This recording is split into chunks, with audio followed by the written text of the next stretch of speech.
Hey everyone, so I've got some big news for you Palantir stock investors and Palantir shareholders, or just those of you that are interested in Palantir stock. In this video, I'm upgrading my Palantir stock recommendation. Coming into the year, I had Palantir stock rated as a hold slash buy. I had it right on the borderline. And I told you all, those of you that were following, I said I wouldn't be surprised if early in the year I upgrade my Palantir stock recommendation. Well, here we are. It didn't take very long.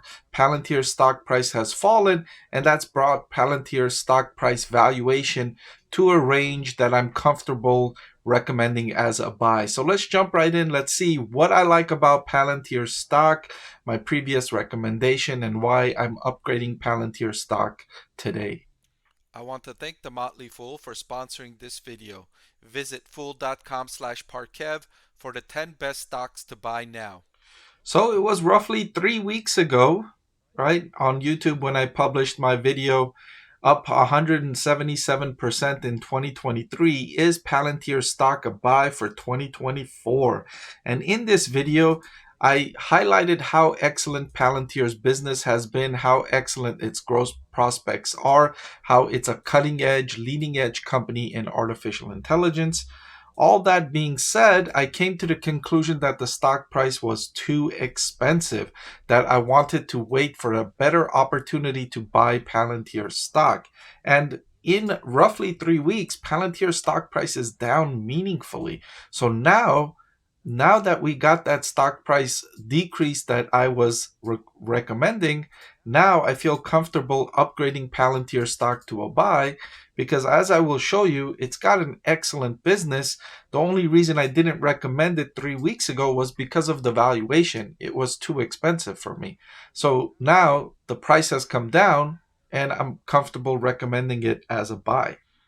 So you could see in the last few weeks, Palantir's stock price has fallen from over $20 per share down to $16.23 as of this recording. So that's the primary reason why I'm upgrading Palantir stock. I mean, the business is excellent. AI was the hottest investing trend in 2023. It's likely to be extremely popular again in 2024. Analysts expect the industry to grow multiples over the next decade or more. And so I like the industry. I like the company within the industry. It's just that Palantir stock is so often very expensive that you got to wait for these pullbacks to be able to buy the stock at an attractive valuation.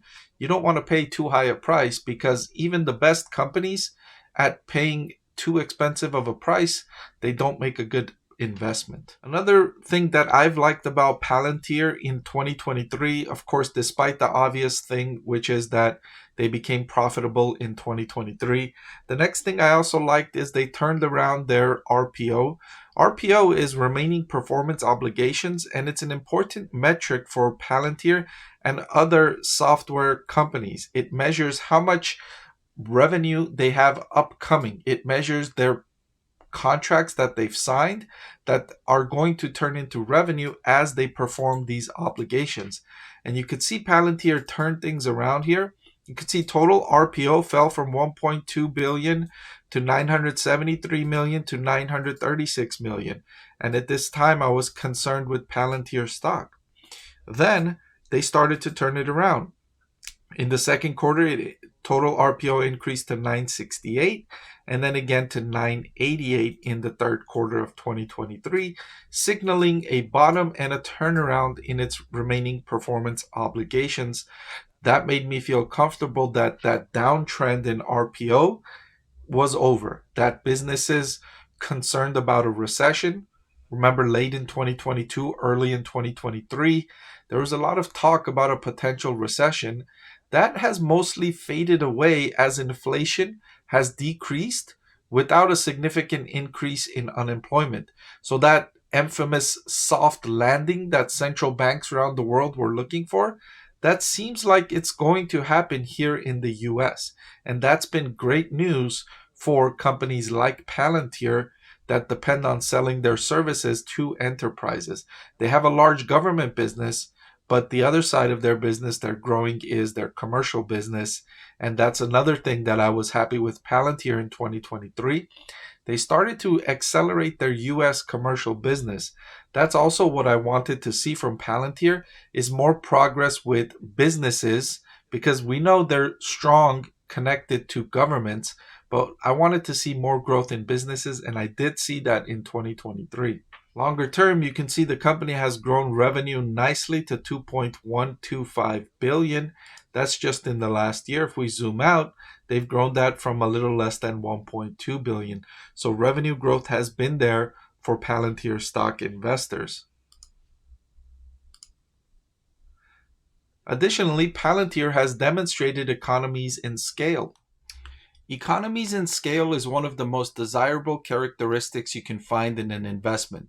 In the example I have created here, sales grow from $100 in year 1 to $115.76 in year 4, while net income more than doubles from $4.50 to $9.47 in year 4. This company demonstrates economies in scale. As its revenue grows, its profits grow by a larger magnitude. Not every company can achieve this kind of effective growth. Here's how it works.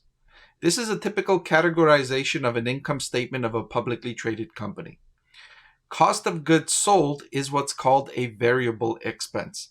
That means cost of goods sold is connected to sales. Other expenses like interest, general and admin, and depreciation are not connected to sales. You can see here depreciation stays the same at 25 whether sales increase or not. The same is true for interest expense. It stays the same whether sales grows or not. You can understand your interest payments do not increase when your sales increase. Overall, businesses typically have a mixture of fixed expenses that are unrelated to sales and variable expenses that are. When sales increase, the business leverages those fixed expenses, as we see in this example, and profits grow by a larger magnitude than the increase in sales. That being said, you can see the numbers here from negative 1 billion all the way up to 36.35 million in the latest trailing 12-month period. And I wouldn't be surprised if this number moves higher over the next 12 to 24 months as well. Similar story with its cash flow from operations. You can see it rising from negative 300 million to 489 million positive in the most recent trailing 12-month period. So like I said before, I really like the business, what they are demonstrating in growing revenue while controlling costs. My only concern was valuation, and this stock price decrease from over 20 down to 16 has Palantir stock trading right at my target price point.